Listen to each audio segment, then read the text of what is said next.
Russia ఘన విజయం ఖాయం. ఇది అమెరికన్ ఇంటెలిజెన్స్ అమెరికన్ ప్రభుత్వానికి ఇచ్చినటువంటి నివేదిక. త్వరగా శాంతి చర్చలు జరపకపోతే గనక అది భారీ విజయం కింద ప్రపంచం దృష్టికి వెళ్తుంది.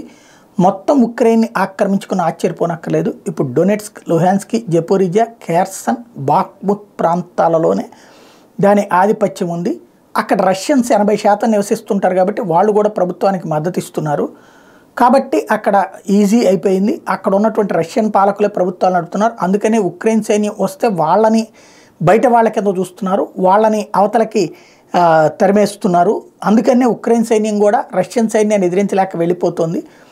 అలా కాకుండా ఇలాగే వదిలిపెట్టేస్తే గనక రష్యా అప్పుడు టోటల్ ఉక్రెయిన్ని ఆక్రమించుకుని ఇప్పుడు ఎట్లయితే ఇదివరకు యుఎస్ఎస్ఆర్లో పార్ట్లుగా ఉన్నటువంటి అన్నీ కూడా ప్రత్యేక దేశాలైన వాటిని వెనక్కి తీసుకునేటువంటి ప్రయత్నం చేస్తుందో అట్లాంటి ఎత్తుగడ కిందకు వస్తే, లేదంటే ఒక సామంత రాజ్యం కింద మారుస్తుంది. అప్పుడు రష్యా ఆధిపత్యం అంతర్జాతీయంగా పెరుగుతుంది. కాబట్టి ఆలోచించుకోమని అమెరికన్ ప్రభుత్వానికి వాళ్ళ ఇంటెలిజెన్స్ ఇచ్చిన నివేదిక.